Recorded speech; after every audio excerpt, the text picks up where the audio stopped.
Aye. Sorry, guys. It's been a while, it feels like. A little rusty. So we're going to start with administrative items on the agenda, with item 2.1, conditional use permit for new trails as alternate paths to Eric's Trail, and the applicant is Harriman City. If the applicant wants to come up and share anything. Not all of Harriman City, but if I'll do The here, best part, right? If I'll do, here I am. Yes, it's an alternate route, 1.7 mile new trail at the bottom end of an existing trail. This is primitive, hillside, in foothills. All right. Anything else, or I'll let you take a seat? That's all. All Unless you right. have questions. Any questions from the Planning Commission? I don't have any. All right. Yeah, All right. enjoy. Maybe just a quick one. Oh. How steep is it as it goes up that hillside there? How steep is it? Yeah. It's a fairly steep area. If you'll see the pattern of the trail, those switchbacks are required to keep yourself under about 10% slope with the trail itself. Great, thank you. Okay. So Chris, if I can, just as a reminder, we are bringing all kind of new public amenities to you guys, so trails and parks. So that's why you're seeing this. This is a trail that we previously approved, right? Yeah, and this is just a new alignment of it. That's why you're seeing it again. So, just get used to seeing these. We build a lot of trails. So, and these are something that go to you. You approve them. They go to the council for budgetary approval, but you're really approving the alignments and stuff, so. Okay, thank you. And at this time, I'll turn to the Planning Commission, if there's any comments on this item. One more thought, and probably a question for Bryn. Where the trail comes up and goes around the corner, just off the page, I think there's a sign there that says trail At the closed. top, Or Eric's Trail, on Eric's Trail. So where Eric's Trail goes up to the north. oh, clear up here, yeah. Yeah, as you go up there, I think there's a little trail, or there's a little sign on the trail that says closed. Don't go past that. Is that still? There's a branch to the west side of the trail. It's not shown on here, but there's a break off or a split that goes to the west side, and that piece is closed. And there's Okay. a sign there. All right, but then the blue line will be open? Yes. Okay. That was it. Thank you, Jackson. I'll turn to the Planning Commission for a motion if there's no other items.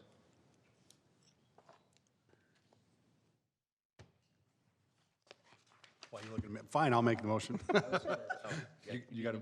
Go ahead. All right, I'd like to make a motion that we go ahead and approve item, what is this item? Item 2.1. 2.1, thank you, with staff recommendations. I'll second that. Motion by Andrew and a second by Jackson. And we'll start on this side with Andrew with a vote. Yes. Jackson, Yes. Lauren, Yes. Brody, Yes. Heather, Yes. and Adam. Yes. All right, thank you. We'll now move on to item 2.2, which is on for public hearing. And just for the public, the purpose of public hearings is to allow citizens to address items on the agenda. Citizens requesting to address the commission will be asked to complete a written comment form and present it to Wendy Thorpe, Deputy City Recorder.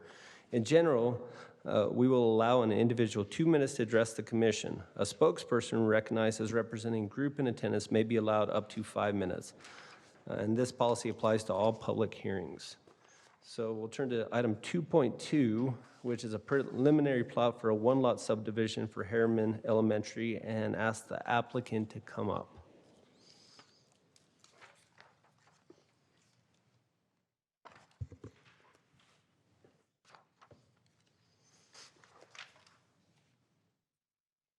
Good evening. My name is David Rostrom. I'm with Jordan School District. I'm the Director over Facility Services. Mark Babbitt is the civil engineer that's joined with me to answer any questions that you may have. I'll turn to the Planning Commission if there's any questions for the applicant. Just so I'm clear, because staff's recommendations are Sentinel Ridge Road, is that what you're labeling as Autumn Crest Boulevard? Is that the same road? Yeah. 'Kay. We changed the name for the high school. Okay. That was my only major question. All right, then. Thank you, applicant. You can have a seat. Now, at this time, I'm going to open the public hearing. If there's anyone that has any public comments, please come up to the podium and just state your name.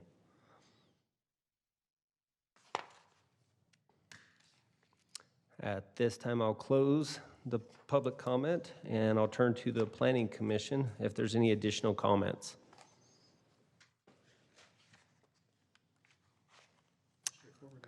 Then I'll turn to you for a motion. I'd like to make a motion to approve item 2.2 with staff's 6 requirements. I'll second that. Motion by Adam, a second by Brody, and we'll call for a vote, starting with Adam, Yes. Heather, Yes. Brody, Yes. Lauren, Yes. Jackson, Yes. and Andrew. Yes. That passes, and we'll move on to item 2.3, which is a request for a deviation from the single-family dwelling standard to allow a roof pitch, difference than what our ordinance states. If we can have the applicant please come and share any information on this item. My name is Jason Darger. I'm the owner of Green Haven Homes, one of 2 owners.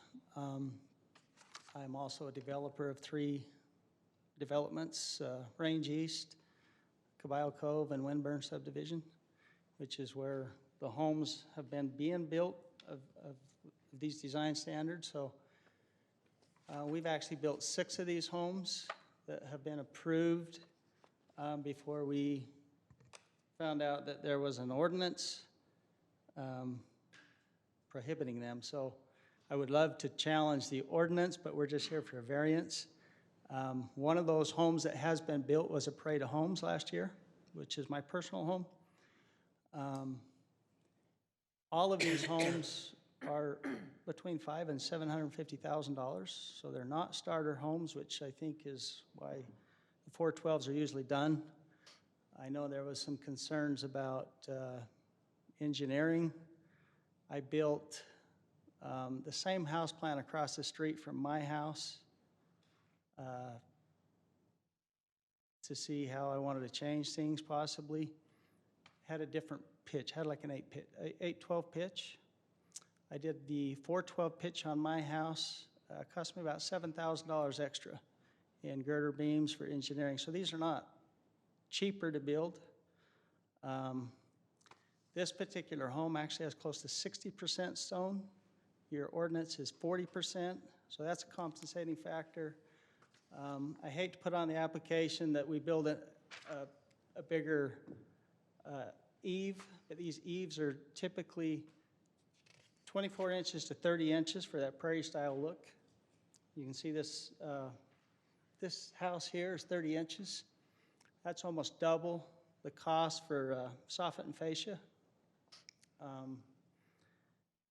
Typically, we're spending more money on windows for the modern look, so it's not by any means to get by or to cheapen it. So, yeah, we're just asking for a variance, and we don't mind asking case by case. We build a lot of, some of these houses, we build with other pitches, so we don't always have to do these, but sometimes this is what the clients want with, you know, wanting with the changing times and the changing looks, and we'd love to see you look at the ordinance, but I'm okay as a case by case. This particular home we're applying for is a house that I can see from where I live. So, you know, we're trying to build communities that obviously that I want to live in, that I'm proud of. So it's not any effort to get by. It's the different look that people are wanting. Any questions? Thank you. Planning Commission, any questions for the applicant? Just a quick one. On the pictures that you provided, those look like they have a 212 pitch. On the In the drawings. photographs? Photos? In the photographs? Are No, these a 212? that's actually a 412. It's, In the photos, that's a 412? this It's one taken that's- from down low, so I can, This one that's up is a 412. okay. It's the way that camera's showing, Well, it's down, it's taken from below. it that's looks why I was- worse than it is, but that's a 412. So are you open to doing the 412? I know we talked about the 212 and the 412. Are you open to doing the 412? Yeah. And then in the picture here, the overhang is 30? The 212, I think, was just because there's a shed roof on a There's one portion little of it piece, I think, that would be a was. 212, but no, we're, I think there's one little piece right here that's 212. There's one right there that's 2.5, right? Yeah. Right above the, What about the At third 2.5. car garage? The single garage. I'm on this screen right there, yeah. Can we go back to the front of The photo? the picture, the photo? Can we go one prior, please? So, you said it was 60% stone on the front? on the, The one, on the one we're applying for a permit the on. one, yeah. okay. can you show the one that you're applying I'm just trying to for, see what the not difference is, yeah. And when you said 60%, that's just the front, right? Because the back has no, Correct. it's just stucco. So I think we have to look at the black and white one to see Yeah, go to what their, he's applying their for. Yeah, so I proposed. can see what the difference is with the stone. More,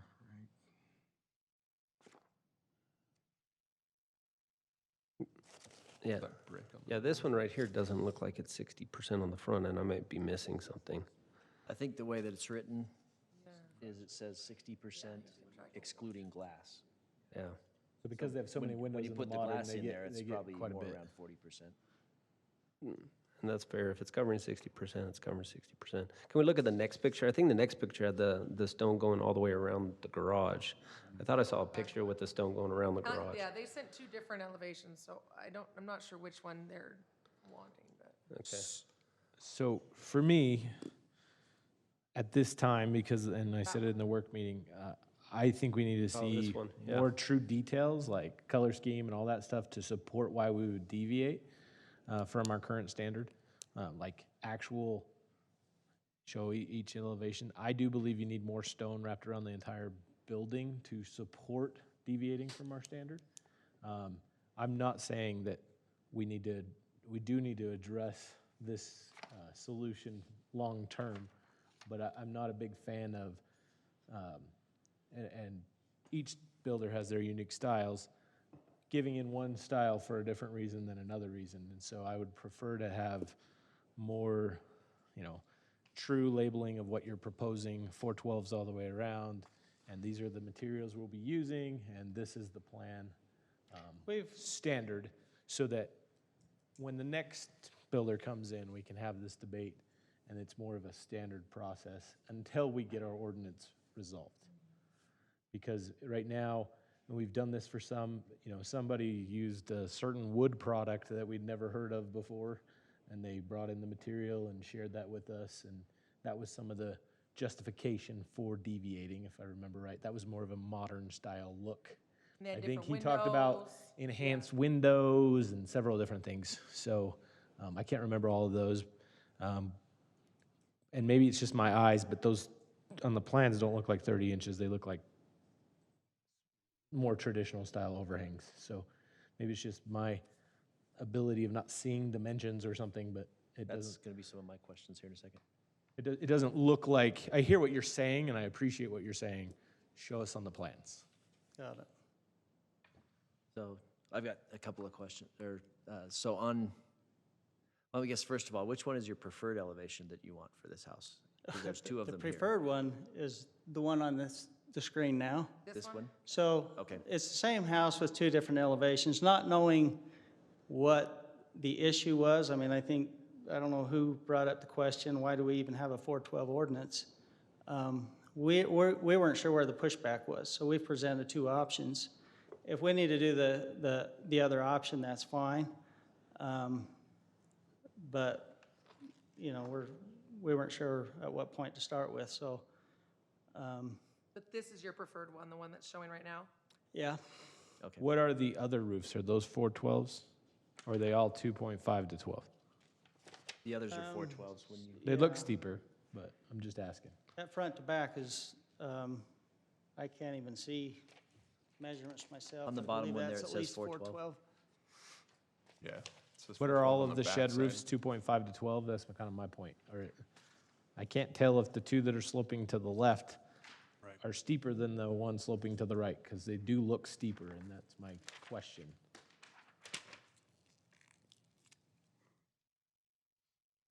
Yeah, there's not numbers on all of them, so. I couldn't actually tell you what the bigger ones are, if that's more than a 2.5, 12 or not.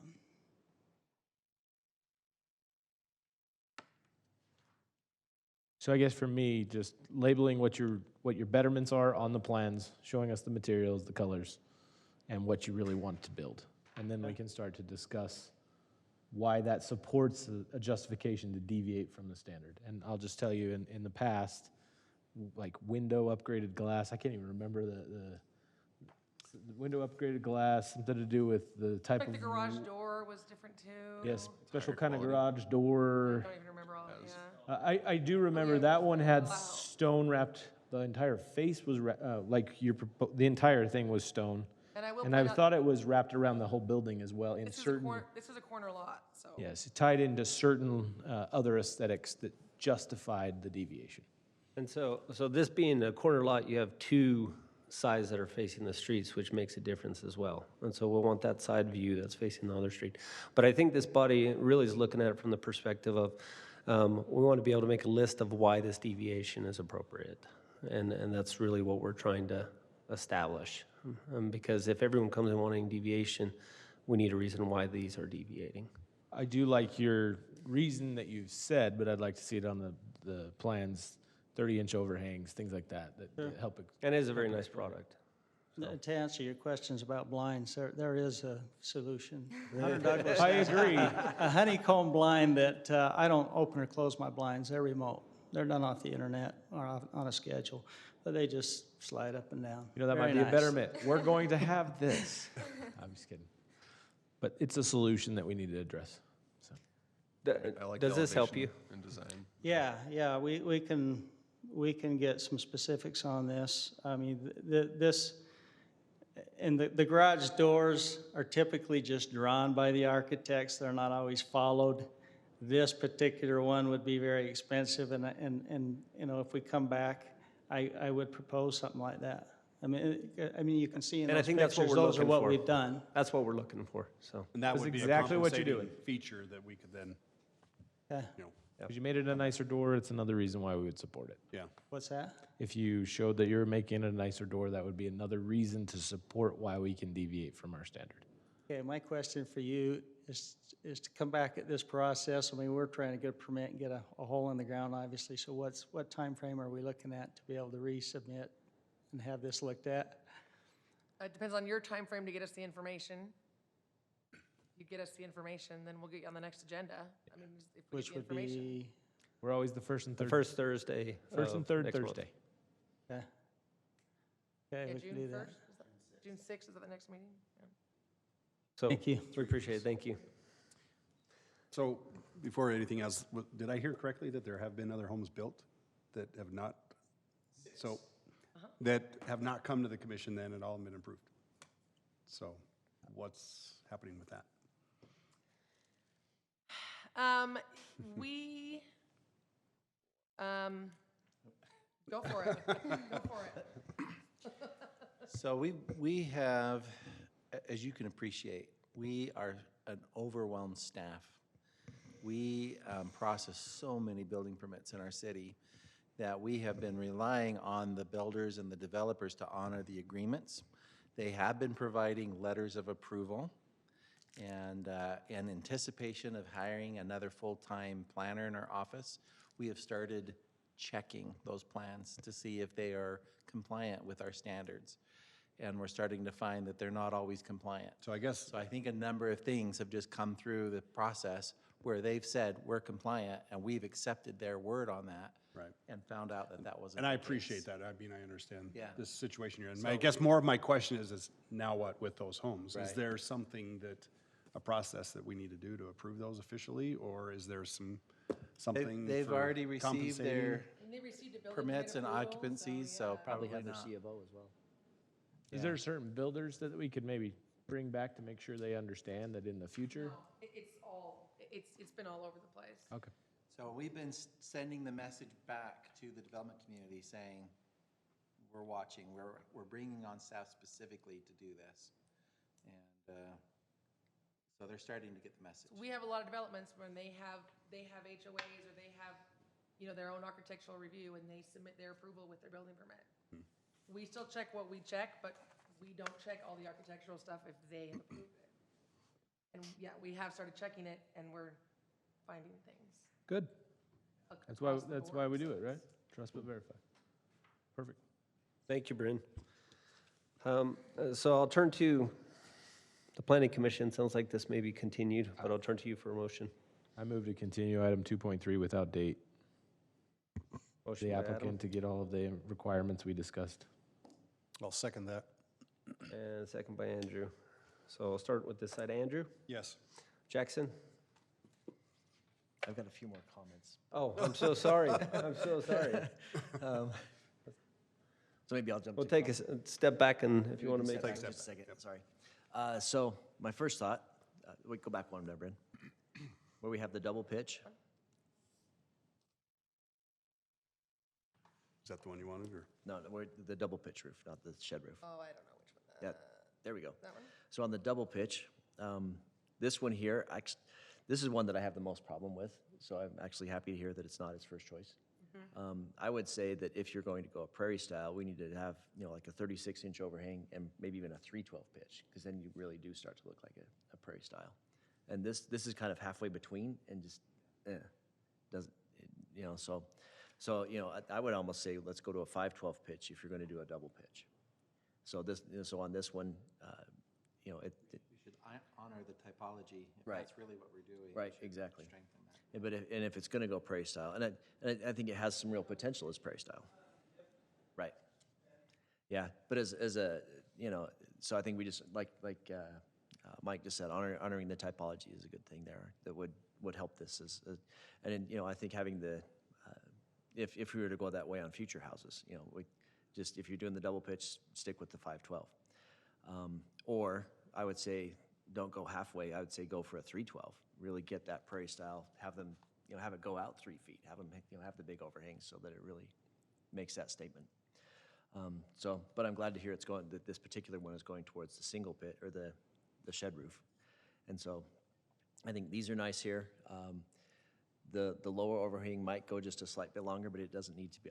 I wouldn't see it as needing that full 3 feet, but just because it is a different style. But I think the finishes are what's going to make it on that one. So, and that's my comments. Sorry about that, Jackson. I'll now turn to the planning commission to make a motion. It's already made, so they just Okay. gotta finish it up. And a motion by seconded. Adam and a second by Andrew. Yes. And I'll start on this side. Andrew? Yes. Jackson? Yes. Lauren? Yes. Brody? Yes. Heather? Yes. And Adam? Yes. Thank you, guys. The next item is on for a public hearing as well. It's item 2.4, which is a subdivision amendment to split Lot 8 into 2 lots in Sedona Estates. And I'll ask the applicant to come up at this time.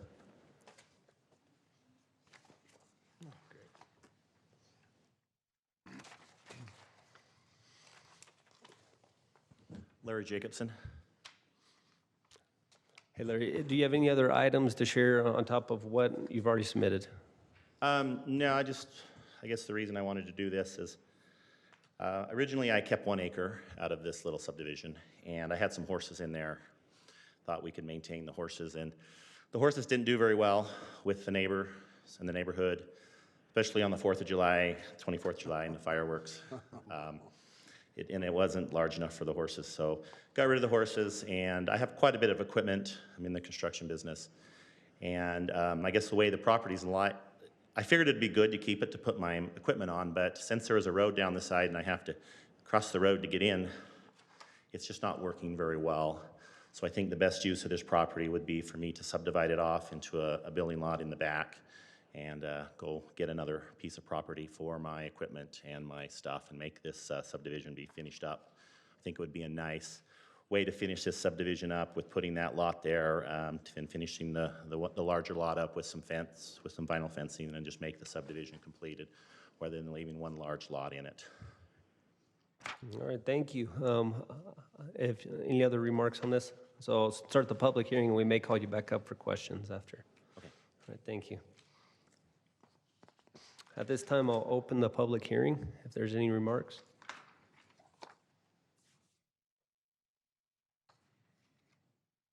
And I will now close the public hearing and turn to the Planning Commission. Do we have any questions for the applicant that you guys want to address first, or? Okay, then I'll turn to the Planning Commission for comments. So I've said it before, I don't believe we should continue to subdivide subdivisions that we've already approved. So I'm not a big fan of that for that reason. I know we've talked about having the staff actually put in a ordinance change to actually start catching this kind of stuff.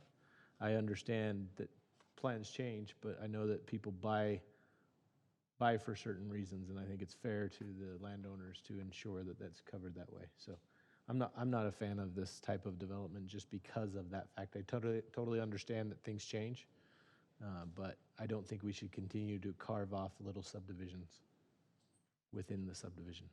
So that's my opinion, though. I will say that we did talk to a couple of neighbors. Yeah, we did. We heard there were actually a bunch, like 3 or And they were 4 all- different neighbors. They all the were on comments I heard were board. They positive, felt yeah. this was going to be a benefit to the your point taken, of course. Well, yeah, they But- don't want to have a construction business in their neighborhood. I get that. Yeah, yeah. But that doesn't mean that should be happening anyway.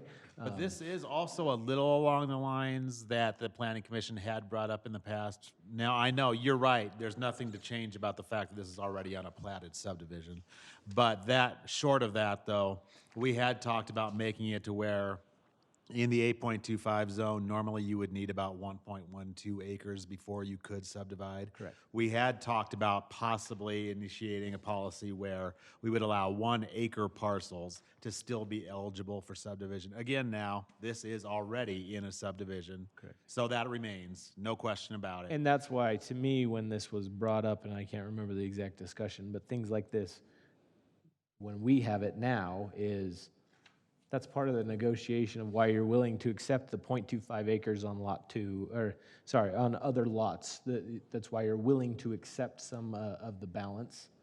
And so to me, that's the one I was looking for. So lot 7, for example, I could almost guarantee you why lot 7, lot 6 were allowed to be 11,000 square feet was because of lot 8 being so large. And so that's where I think comprehensively I have just a long-standing issue with this kind of change. But that's just me, just one. I don't know how everybody else feels, but that's how I feel. So there was also a couple issues in the staff report that I think probably should be talked about, because I do remember this vaguely now, Adam, in regards to like issue 2. But the part I remember is I remember us talking about the access to the well. So there is a well on this property, and I can't remember exactly where it was, and I don't know if the staff does and how this is being used, or is it still being planned to be used in lot 8 that's supposed to be subdivided, and where the utility easement is and how that's going to work.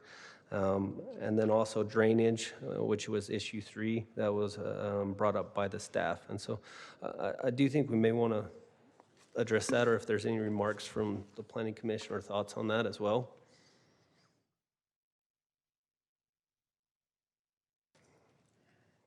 Well, I'm trying to remember where the well was.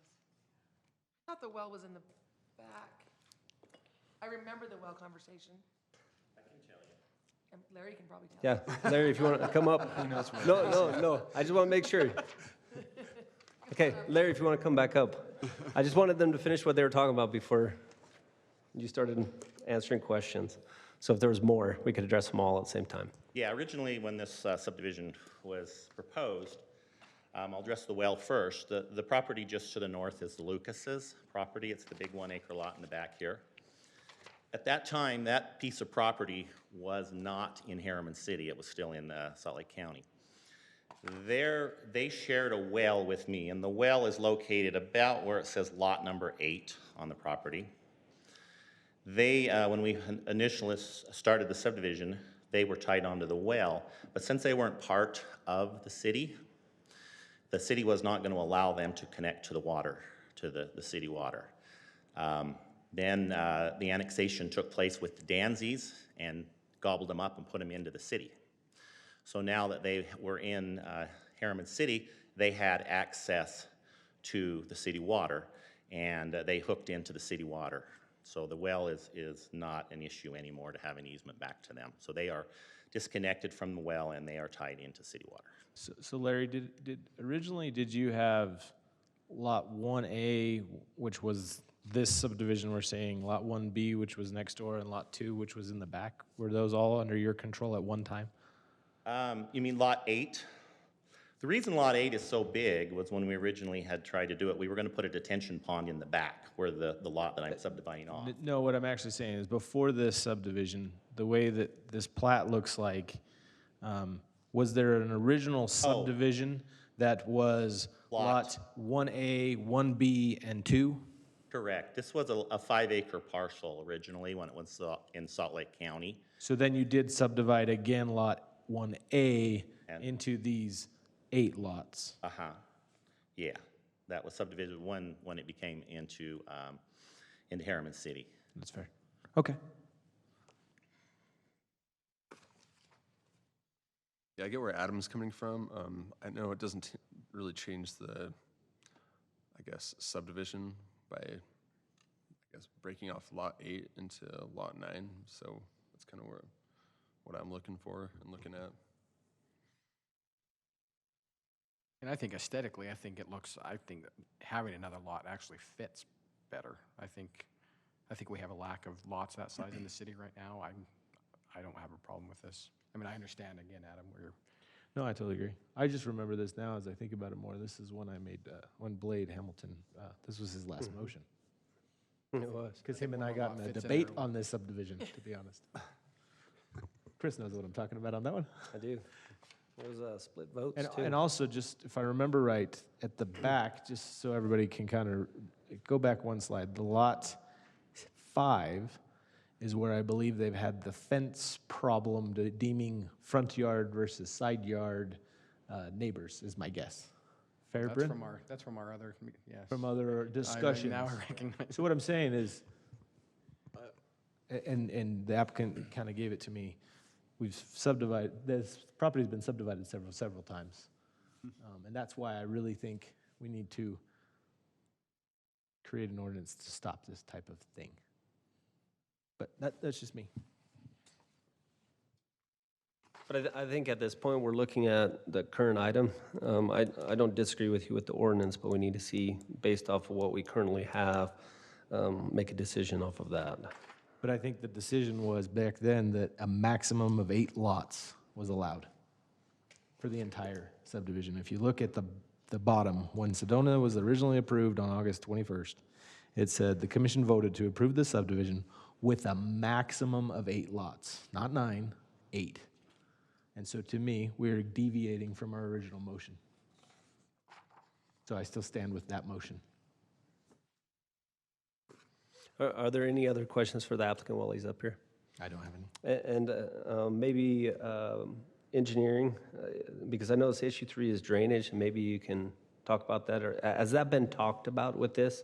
Yeah, Blake and I talked about it. We've got a regional detention pond, just like a block down to the east. They will need to tell us how much stormwater that additional lot is going to generate, but we're not worried about actual being able to handle it over there. All right, thank you. I think you can have a seat now. Larry, thank you.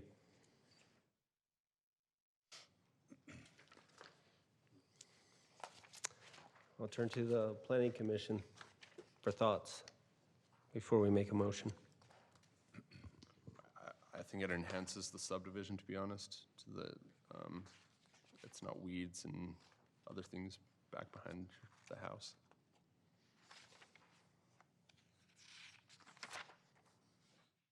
Is there anything to say that Lot 1 can't be subdivided again in the future, right? I mean, Lot 1 remaining. Correct. Still right? big. This new Lot 1, right? The new lot 1 would not meet the density requirements because it's less than, yeah, they couldn't subdivide it again. Unless they combine it with lot 1B. A lot to the east, yeah. Yeah. Which isn't owned by him, but just, things can always be subdivided.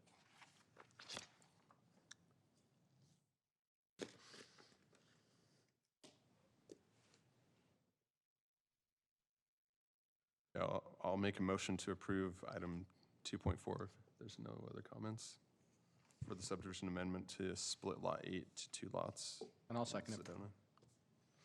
Sedona. Motion made by Brody with a second by Lauren. And we'll start with Adam. No. Yes. Heather. Yes. Brody.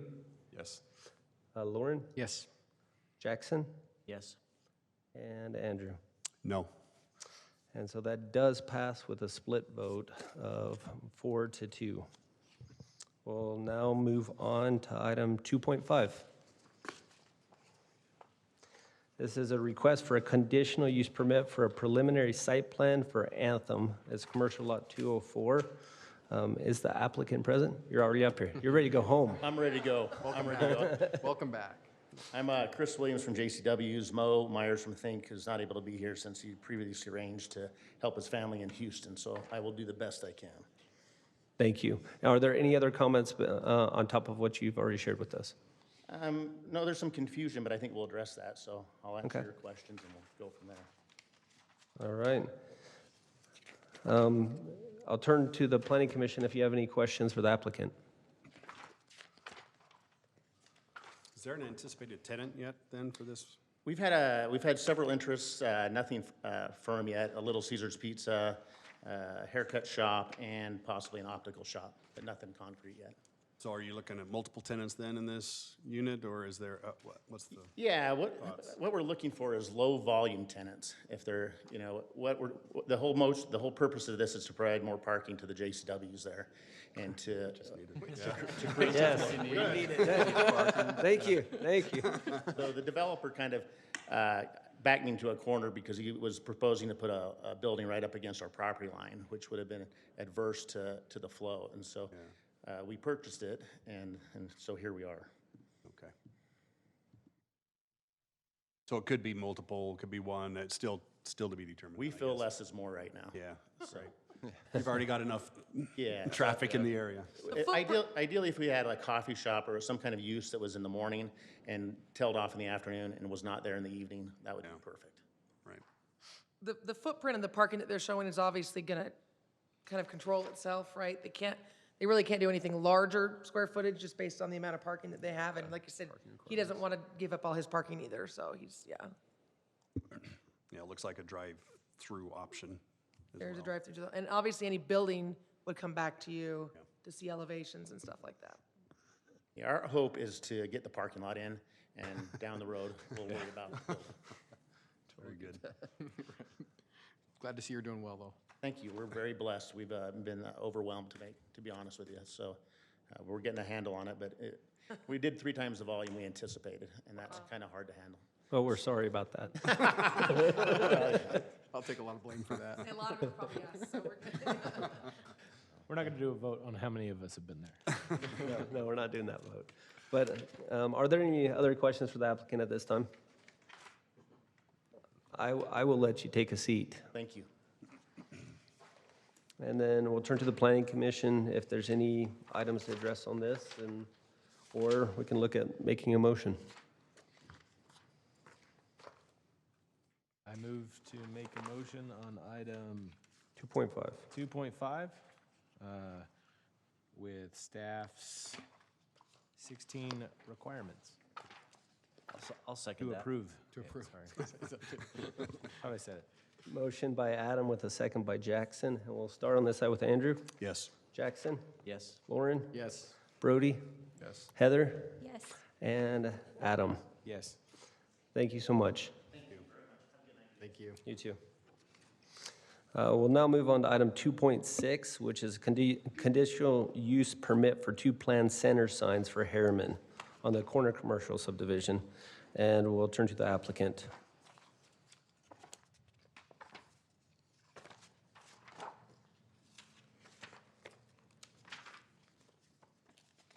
Yeah, we're with Universal Sign. We're just trying to get this permit through.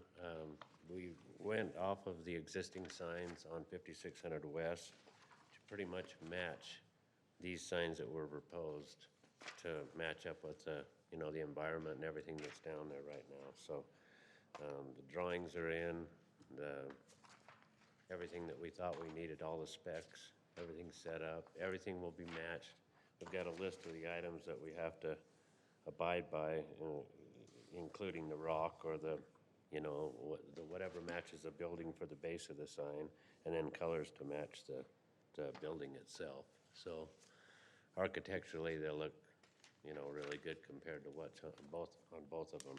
But both locations have multiple tenants. I think one of them has 4 or 5, the other one has 6. So there's one sign serves all for both locations. That's all we're asking for, is for the approval on it.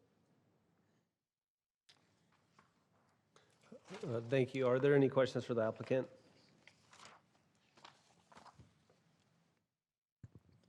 All right, I'll let you take a seat, and then I'll turn to the Planning Commission for comments.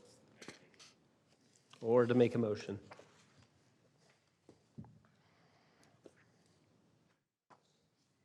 We're good? I think we're ready for a motion. Motion to approve item 2.6. Conditional use permit for two planned center sign. Motion by Lauren,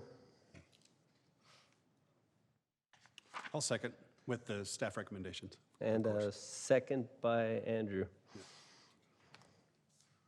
We'll start down here with Adam. Yes. Heather? Yes. Brody? Yes.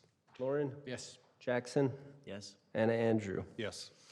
We'll now move on to the legislative items, and that is approved. We'll now move on to the legislative items, which are recommendations made by this body to the City Council, with the first being text change to the Land Development Code to make various revisions, which is actually on for a public hearing. And I'll turn to the city. Sure. This is, where to begin? This is the 8.25 zone, which we have had in the ordinance since forever. And a few years ago, we decided that we wanted to create a new agricultural zone and no longer use this zone. So we added a statement, which is all crossed out here, to say that, you know, people who currently had the zone could continue to use it, but we were no longer going to rezone any new properties with 8.25. 8.25 is essentially agricultural quarter-acre zoning. We had some issues with the general plan and with the new zone that we attempted to adopt, and neither one got adopted. And since then, in the meantime, we don't have a kind of low-density agricultural zone for people to apply for. And we have areas of the city where we require people to do agricultural zoning. So we end up with people coming in for subdivisions in areas that the general plan says should be agricultural, and they have to ask for an R115, a residential zone, because the ordinance says they can't ask for 8.25, and we haven't replaced it, which puts us and them in a bad situation. So we talked to the Planning Commission a couple months ago, and they asked staff to bring this zone back. We have brought it back in the manner that we think we talked about, so we'll go over it. I think staff is supportive of it at this point, like I said, because a lot of the Planning Commission is probably aware we already rezoned a piece of property in Old Town, residential, and when our preference would have been agricultural in that area. We received an application just a couple weeks ago, up on 7300, and they asked for R110. And we would like to be able to give them this instead. because they're doing large 3rd-acre lots, and agricultural is what we want them to be, not residential. So, so what we've done, I'll go through what we've done is, again, we've basically just struck out the statement that gets rid of the zone, added back in the original purpose statement. We originally, so 8.25 is a little bit of a confusing zone. There is a minimum lot size, which is 10,000 square feet, and there is a density of 1.8 units per acre. So, which can be confusing to us and developers. So we added bonus density, and the whole text is in your packet, that says you start at 1.8 units per acre, and you can earn additional density by doing these different amenities, typically maybe parks, trails, additional landscaping. The Planning Commission talked last time about really not wanting to encourage PUDs in these situations where we just end up with pocket parks, and really the PUD just lets them cluster the lots, and the lots get smaller. We get a little bit of open space. The Planning Commission, if I heard you all, really just wanted large agricultural lot subdivisions. So we removed all the incentives for PUDs. We removed the density. There was 2 different densities, again, to incentivize the PUDs, so we removed that. So what it now says is density of 1.8 up to 2.5 if you can meet some of the density criteria. And the density criteria are honestly not easy to meet.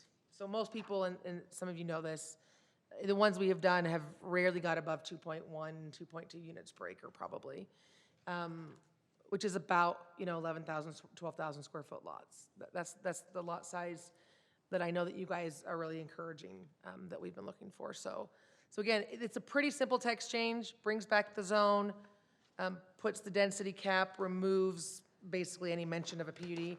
The other thing that I wanted to point out is a PUD, not to get too technical, in the past was a conditional use. In the present, the PUD is now an overlay zone. So it's not something that I can necessarily just ask for anyway without going through a whole overlay zone process. So this doesn't necessarily prohibit them from asking for a PUD, but it would give you, if they do come in and ask for a PUD, you then have the ability to work with them on it anyway. So, but this was really going to allow, and Craig can tell you, this comes up all the time. People want to come in and rezone, and we don't have this zone to offer them. So I don't know that this zone is by any means perfect, but it's definitely something that we're missing right now that we need to put in for now to replace what we've missed. So that was a whole lot of explanation. You have a public hearing. You make a recommendation on this text, and then it goes to the city council for adoption or not. So. All right. Thank you, Bryn. Then at this time, I'll open the public hearing.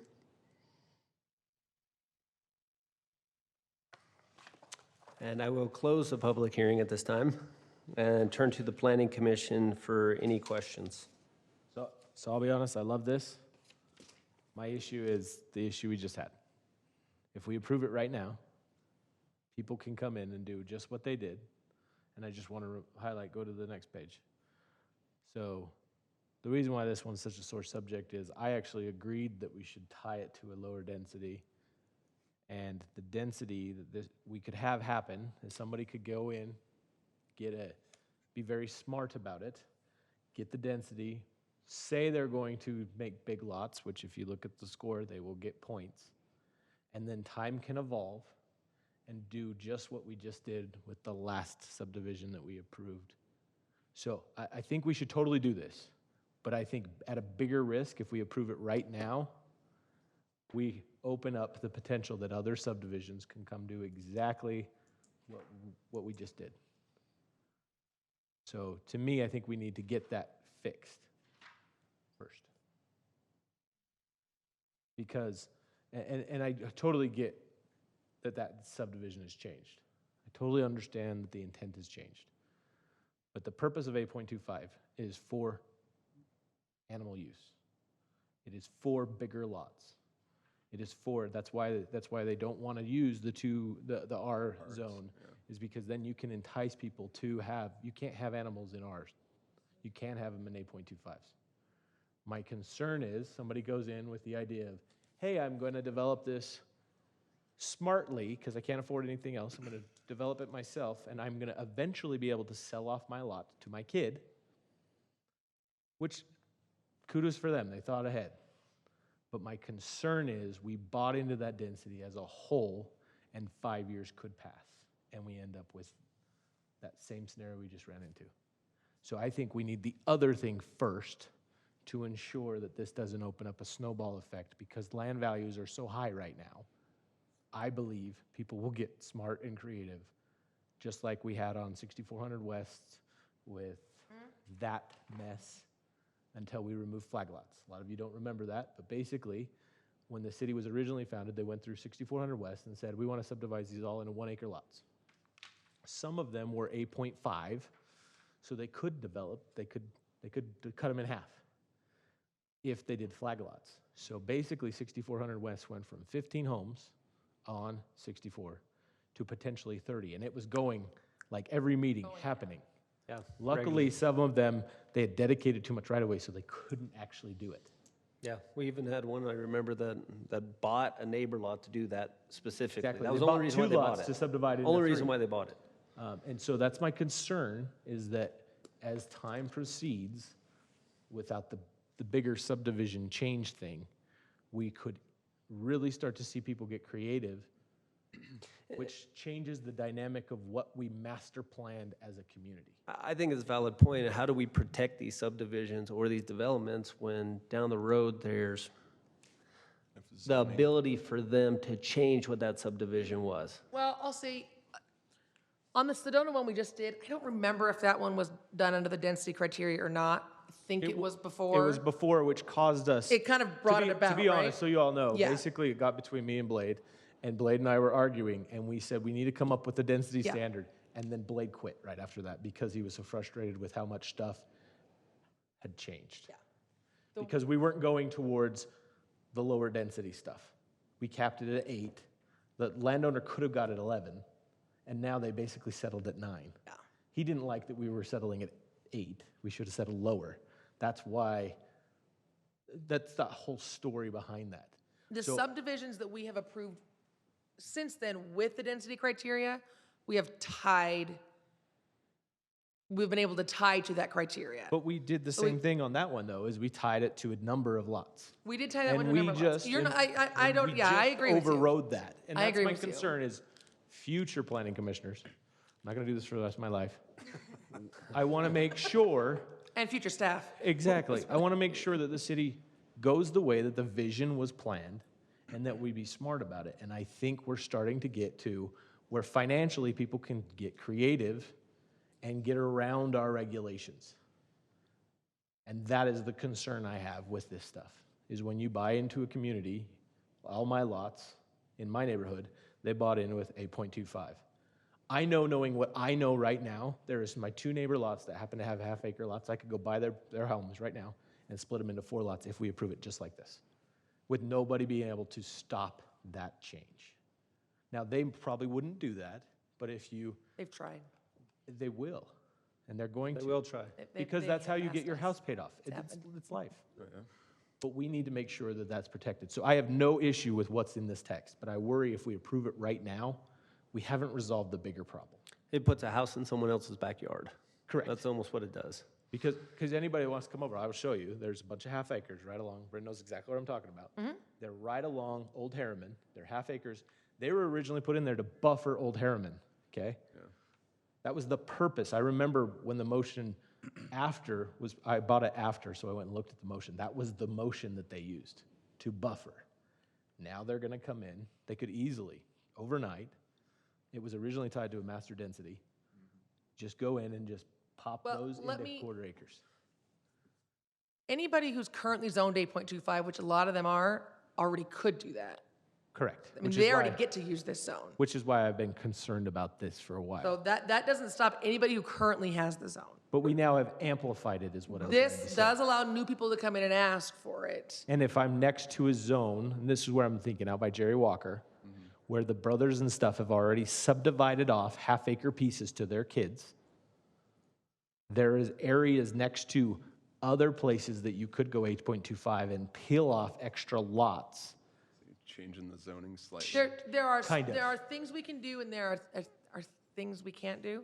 So like Jerry Walker's, for example, we put a zoning condition on that property. Correct. So 'Cause we didn't have above the 8.25. subdivision, right, we had that control to be able to zoning condition on the density. Correct. So that gives us that extra layer of control where he would have to rezone, but there could be somebody, like you say, one of those half acres right next door that could change. That's what I'm trying That we to say. can't control, yeah. That's what I'm trying to say is we My need to immediate address that. concern is the 3 people I'm already dealing with that you're gonna see in the next month who are asking for R110 because I can't give them this zone. So I agree with you and I struggle with it too though. So yeah. Because you don't want to you don't want to give them R110 and we don't want to recommend R110. But I don't have anything else they can ask for. So yeah. So how soon can you get us a fix? Yeah, how soon? That's all I'm asking for, is something simple that says, once the subdivision is approved via the current density, it can't be changed after that. That's all I'm saying. Can we put that into motion today, right now, with this I approval? do think that This is a safe zoning thing. thing, and that's Yeah. a subdivision ordinance, so I don't see that it could tie. But if, that's the concern that I have.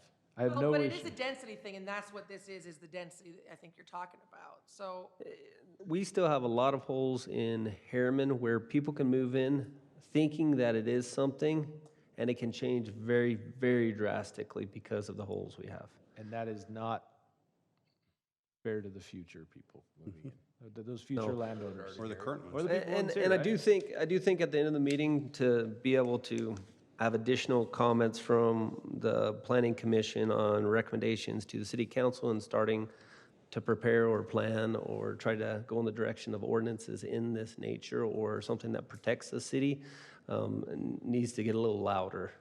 And so we've talked about it a little bit, but I think when it hits home for people, where all of a sudden they have a neighbor now that you have 2 neighbors, one in your backyard and one in your front yard, because the flag lot can sneak in, it starts to affect more people, and it affects the feel of what these communities are. And that's why we got rid of flag lots. and we basically got rid of flag lots, which has made it easier for us. I mean, because Yes. it came up a lot. It and we solved the problem. It really solved that problem. But my concern is you can, Okay, continue it. Give me 3 weeks. We'll bring back something. that's all I'm asking, is something to solve Okay. They're gonna mess that. you up with the others coming in? Nope. Hold them off for Yep. 3 more weeks? There's your answer. Yeah, I don't know. I just think about the densities, like 5 acres, 1 acres. Like, how small do we let them be subdivided into? Down the road.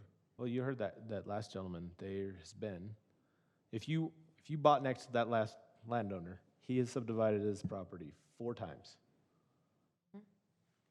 Always been the same neighbor. Yeah. And he was now allowed 4 different changes. So you planted And realistically, in a situation like this, the 2 neighbors that are not out of those 8 units were potentially the ones complaining, but now at this point, to put one more next to it off of their property, they don't even think about it.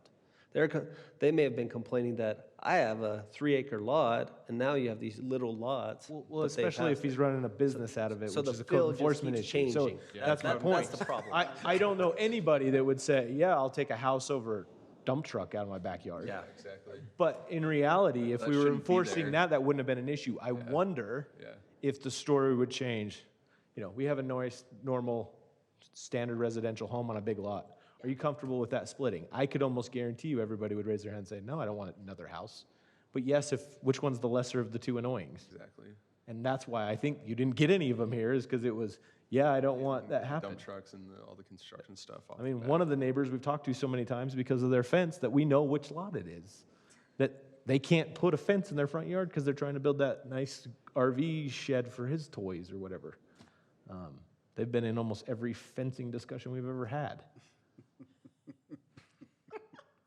So So that's what I'm trying to say is, so, I got it, I know what you want. cool. All right, with that, I'd like to make a motion Thank you, Adam. to continue item 3.1. Without date? For 3 weeks. I'm okay saying 3 weeks if she's okay saying 3 weeks. I will bring it back in 3 weeks either way, so I'm fine if you say the next meeting, yeah. For the next meeting. Okay. I'll second it. And Lauren with a second. I'll have a vote on that, starting with Andrew, Yes. Jackson, Yes. Lauren, Yes. Brody, Yes. Heather, Yes. and Adam. Yes. We'll now move on to item 3.2, which is also a public hearing. And we'll turn to the city staff or the applicant, either or. I'm the same. I know. This is a rezone on, the address is incredibly misleading, but that is the address of the property, Mountain View Corridor. On Main Street and Miller Crossing Drive, neither of which those streets exist. So again, it's in the middle of the Auto Mall property, basically. You can see where it is here. This is where Miller Crossing Drive ends. This is where Main Street ends in future Auto Mall area. This is an area that we're looking at for an entertainment, outdoor, recreational type element. The Auto Mall zone specifically does not allow anything other than auto uses. So the city is asking to rezone this property to commercial for this recreational use. The use will come back to you, with site plan and further details. And again, this is a recommendation to the city council. Any questions? All right, then, at this time, we'll open the public hearing.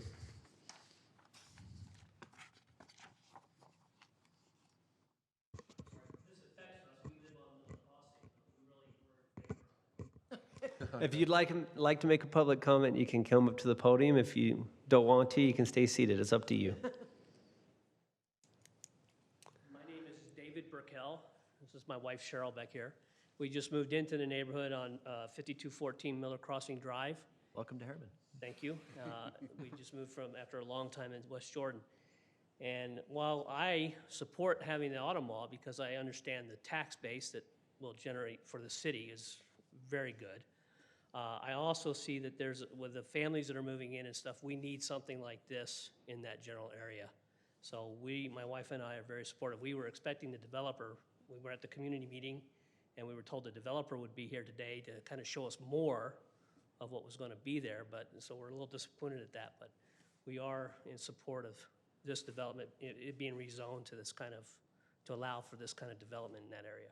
Well, we appreciate you coming out. Thank you, sir. And if you don't mind, just in the back, we do have a form that you can complete, just. Comment form? I'll fill it out Exactly. for you, sir. Thank you. Also, so you're aware, this will, when it does come back in, it will be a conditional use. That's when you'll be able to actually see what they're proposing. Okay, thank you, sir. Thank you so much. Any other public comments? I think our comments are leaving.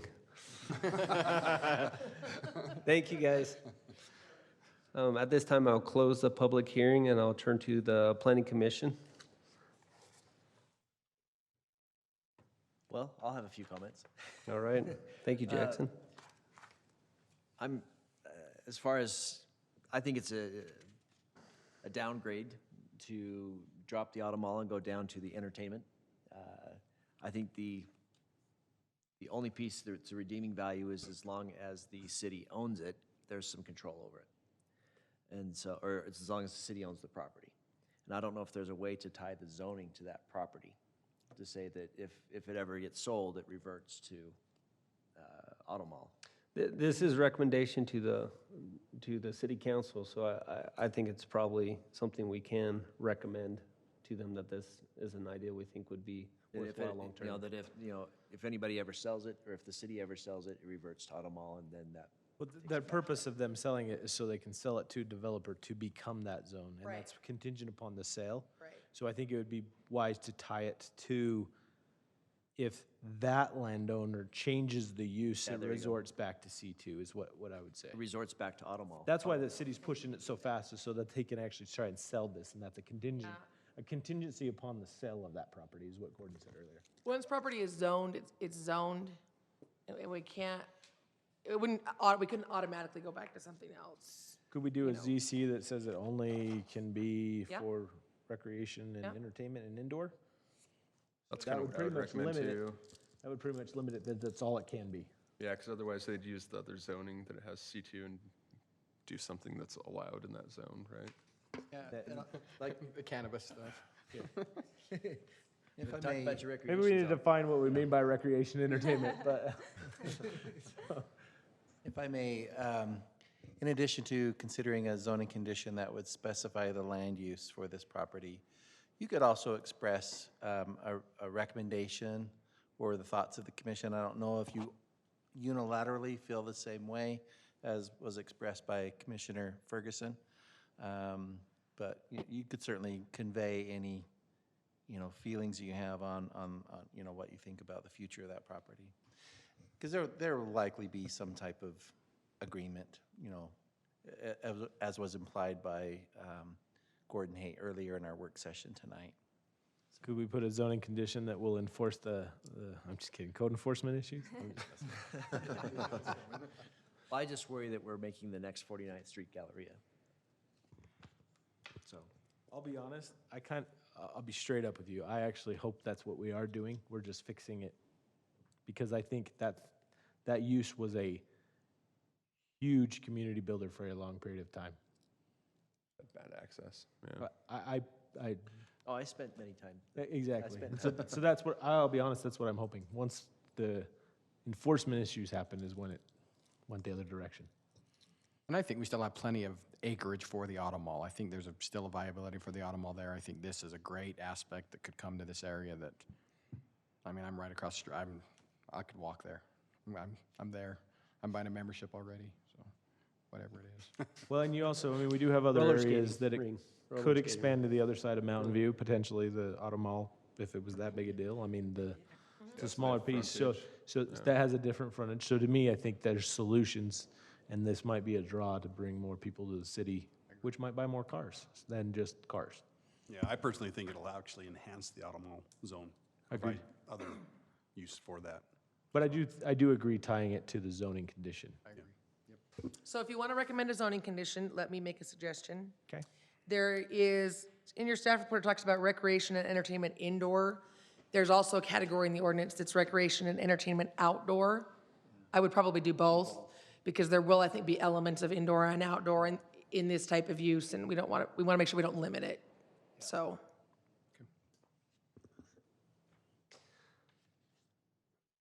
Is there a reason for the particular shape of the parcel?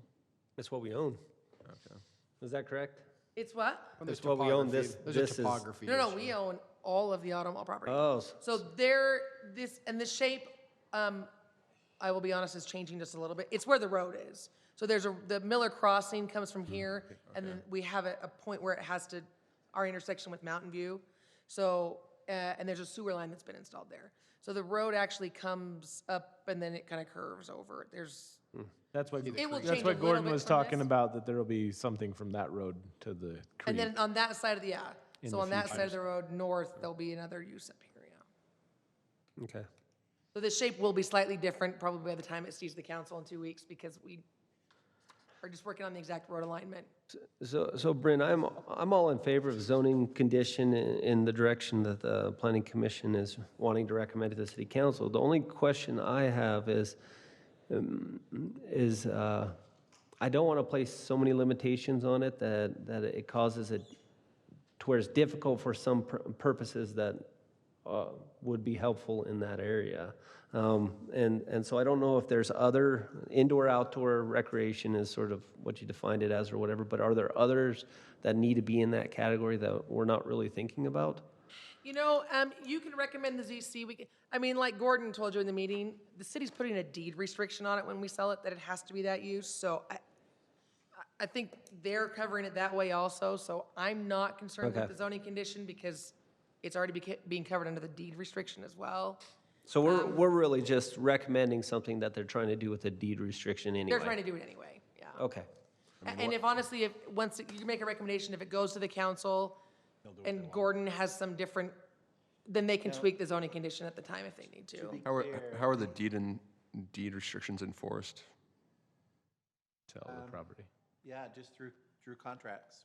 There is no It's a control, it's private- just a deed property. Yeah. It'd be the title that would catch. Code enforcement. Yeah. I did want to say, to be clear, that as part of this recreation center, there will be restaurants, there will be food, there'll be accessory uses that'll complement that as part of the operation of the recreation center. So just so you'll know, there will be accessory uses. I think just tying into recreation and entertainment is sufficient, to be honest. I mean, Yeah, and it's going to Personally. come back to us as well as when they go down the path Right. with what they're doing, so. All right, I'll turn to the planning commission if there's no more comments for a recommendation or a motion for recommendation. I think this is an Adam. why? Go Go ahead. ahead. It's Jackson. I heard Jackson all over this one, Unless Heather wants to. unless he doesn't want to.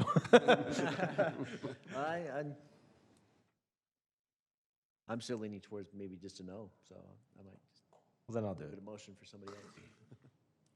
I would like to make a motion to recommend approval of item 3.2 with a zoning condition to require recreation and entertainment. Indoor and Indoor outdoor. and outdoor? Just want to leave it recreation and entertainment. I don't, So helpful, okay. Which I I think don't would want to define spell, as I'll be both. honest, I don't want to spell it out because I don't want to limit it. I think it needs to be recreation and entertainment. I'll second it. All right, we have a motion by Adam and a second by Lauren, and we'll start on the side with Andrew. Yes. Jackson? No? Lauren? Yes. Brody? Yes. Heather? Yes. And Adam. Yes. And so that is approved with a vote of 5-1, or a recommendation for approval to the city council. We'll move on to the last item on our agenda, which is item 3.3, which is a text change to the land development code to allow cannabis production as a conditional use in the A1 and M1 zones. And this is on for a public hearing as well.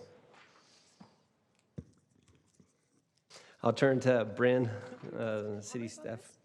I will apologize for not, well, first having really cool pictures on here for you, but we're going to talk about cannabis more in the next couple of months.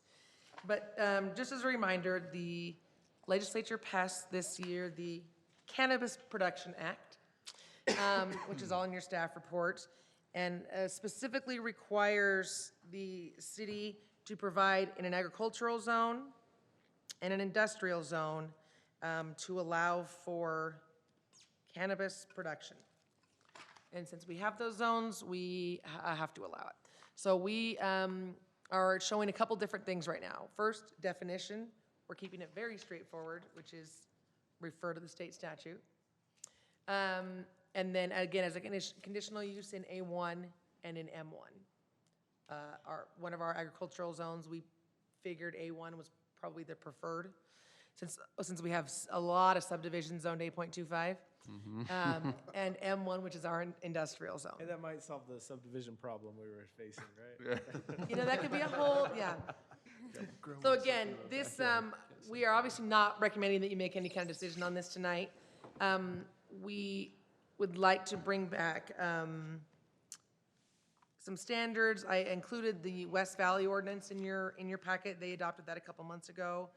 And it specifically goes through different, theirs talks about actual dispensaries as well. So, so again, we will bring you back some standards as far as, we're probably just looking at distance requirements. 1,000 feet from community locations. And a few things like that. When the interesting thing is, a lot of the classes I went to in San Francisco, they talked about how when these originally started in Oregon and Washington and different states, they treated them very differently than normal agriculture. But all agricultural things smell, right? All agricultural things have, but, so they said they've really improved their ordinances a lot over time as they work through some of those issues. And the state obviously has requirements on the facilities themselves as far as they have to be secure and all that stuff is in the state code. So we don't need to worry about a lot of those details. So all I wanted you to do tonight is have a public hearing. Let me know if you have any suggestions, and then we'll bring you back some more language in the next couple of weeks. I'd recommend keeping the public hearing open, obviously for some more comment, so. All right, thank you, Bryn. And I will open the public hearing, but seeing that no one's here, I will leave the public hearing open and then turn to the planning commission, just see if we have any comments or any questions for, on top of what we talked about with Bryn and the city staff. I do have one, just because, I'll be honest. If you grow corn, you're not gonna have people that can use it, right? Do we need to have any standards for like fencing or things like that? Have you seen that That's and all in the everything? state. That's all, in fact, the state requirement, I believe, requires it to be indoor, Okay. in an indoor secured facility. I- It can't be grown again, I outside. haven't done a whole lot of research on this. I Yeah. just was curious. It seems very, And that's why when we come be in the back, backyard. I'll come back with an ordinance and I will come back with all that information for you. okay. But I'm almost positive it's required to be grown indoors, secured in, in a facility. Other states like Washington and Oregon allow you to do, for medicinal, like homegrown, right? Where you can have like so many plants at home for your home use, Yep. medicinal use. We don't have that, in our code. So there's Yet. There's yet. Put it in the front yard. There's a lot. It's a serious, it's a pretty interesting thing, actually, a lot of the classes I went to, so it's, yeah. Anyway, That was all I had. quit smiling at me, Adam. All right. Chris was there too. I didn't That attend you those remember. meetings for some reason. So are we continuing it then? So we will be continuing this item, but we do need a motion by the planning commission. I can make a motion to continue item 3.3. 3.3 without date. Without date, And will you just say in your motion that the public hearing has been left open? and the public hearing has been left open. All right.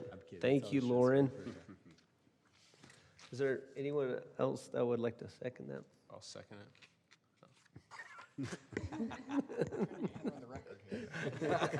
Things are too fast. Brody was too quick. I guess Lauren needed to do one. I was trying to look by He's you. officially a You planning didn't commissioner now. And so we have a motion by Lauren and a second by Brody, and then we'll call for a vote with Adam, Yes. Heather, Yes. Brody, Yes. Lauren, Yes. Jackson, and Andrew. Yes. Now we'll look at if there's any chair or commission comments. I think now would be the time to share those so they can be shared with the city council to put on the record. I'll just do a quick comment on the entertainment zone, that we just need to be very careful moving forward, or else we're gonna end up owning it in 10 years. What do they need to do? Make a new motion. Thank you, Jackson. I'm just going to reiterate some of what we spoke about earlier, just as I think these are looked at a little bit different, these comments. And we really need to see what level of protection with keeping the subdivisions having the same feel as what they were originally approved at. And so that we're not going in where we have a subdivision where the first half of it is 30 acres, and then there's a portion of it that now is a lot smaller because they were able to break them down into littler ones because we weren't able to protect what the subdivision fill was. And so hopefully we can start to have that become a key item that is being addressed regularly with city council and move forward on figuring out a solution. I'm not sure we know exactly the best solution, but trying to figure out the best way to write something that could help with that. So let me say a couple things. We have a joint meeting in 2 weeks. Maybe what we'll do is put some time on the agenda for, I don't know, I think that would be great. proposed ordinance things. Yep. It helps us to get clarification from you and the council. No, I think it'd be right? great. So at the same time, so we'll add that to the agenda. And then on the cannabis, we just need to clarify a date. Since we left the public hearing open, let's just clarify that it will be on the meeting on June 6th. So that we don't have to renotice the public Do we need to redo the motion then? I don't believe you do. You just Okay. need to make a statement that you're continuing it to a specific date. Okay. So just clarify it for the So record so that just that's the clarification for the record that the public hearing will be open for June 6th will be when we have it on the agenda, this item, which is item 3.3. That's All right, and then we have future meetings. Any other items that want to be shared? So I know another item that we've talked a lot about is open space and what we consider to be open space and how we calculate open space. That would be another item I would want to talk about. Okay. And mine would be code enforcement. I think I've said that a lot today. But shockingly, I do think, especially in front of the council, that would be a good discussion because that is a budgetary item. But I really think we need to hear what the code enforcement person is hearing. People, like, what do people think is a code issue? Well, can we have They a- go out and they can't enforce it. Is that logical that they can't enforce it? Or is it something that we just don't know about and we need to change some standards to make it so he can or she can, Well, can can we have enforce the it? code enforcement officer tell us Yep. what it's like to be the code enforcement officer? with Because no because support? I do want to make I sure don't know, those people, that is a hard job, right? You're not going for the fun stuff. But I do think we need to support them as a community so that things can stay the way that we all expect them to be. And then I do want to address the 4 items that I addressed in there, just so City Council, talking about a commercial recreation zone, something we need to start thinking about, and especially with the general plan and everything else that we're working on. Also, as I talk about our commercial areas, and I don't know how better to define it than weatherproofing them to where they're conducive to be used year-round. Especially, I think a key area is the area behind us, the city building, to make it to where they're walkable even during the winter with what commercial we may be putting in, provide a little different feel for it. It seems like that tends to have more draw based on some of the things I've been learning. I'll add to that, Chris. I think with all the, where we're looking at the streetscapes, especially on the, I don't know, it's kind of northeast, southwest of, as we go around the town center, I think if there was some ways to make that walkable in the winter, that's really kind of. And that's a lot of what I'm thinking as well. Yeah. Thank you, Jackson. If we can get, the radiant sidewalks or the, I covered agree. walkways, things like that. And I think it'll actually be very complimentary, especially since we have the ice ribbon out there. Because the kids are at the ice ribbon, they're walking across to the commercial, it's walkable, they're not worried about snow once they get by the commercial, the little restaurants, whatever may be going in here hopefully one day. And then 2 other ones, which I'll define them as infrastructure thoughts, but just the understanding of how to help us with technology and broadband and keeping it in our community and increasing the speeds and just helping, because it helps with business, it helps with individuals, learn a little bit about that it increases overall revenue and also income levels. And so just broadband in general, and just maybe start looking into as a city, are we making it an area where it's easy for us to get these higher speeds? One note on that as well, UDOT, as they come through and put in roads, infrastructure, put it in their interconnect for signals and whatnot, there's a lot of empty conduits. They put in spare conduits, so there might be opportunities to partner with the state and support that as well. Yeah, that's a great point. Thank you. And then the last item is looking at making it a walkable, bikeable, friendly community. I know Portland, Oregon has it to where they actually have an ordinance that all roads have to, whether they're repairing them or whether they're putting in new ones, have to be bikeable. And so are we going to be, we have these great mountain biking trails that are going regularly now. Are we going to make our community to where, as a whole, it's conducive to this type of environment? I think it's something that we need to look at and consider, because now as we put in these new roads, this is when we should be doing it, not down the road saying, oh yeah, a lot of people in Rosecrest could have just rode their bikes down if we had provided a better way for them to do it, to the commercial, to the recreational area that we have here. So I think these are things that with the general plan and with other things that we're working on need to be looked at a little more extensively now.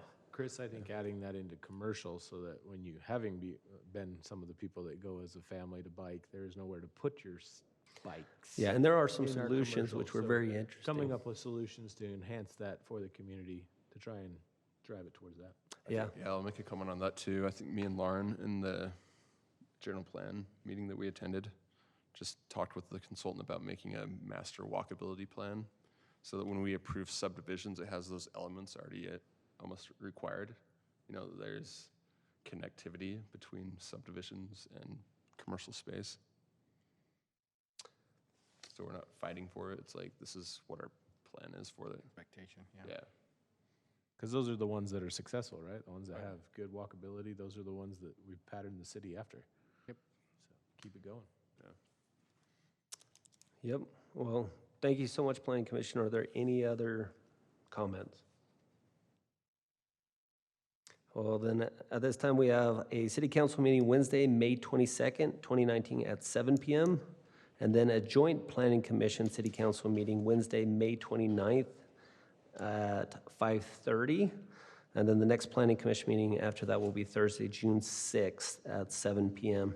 And a motion to adjourn. So moved. All in favor? Aye. Aye. Thank you so much.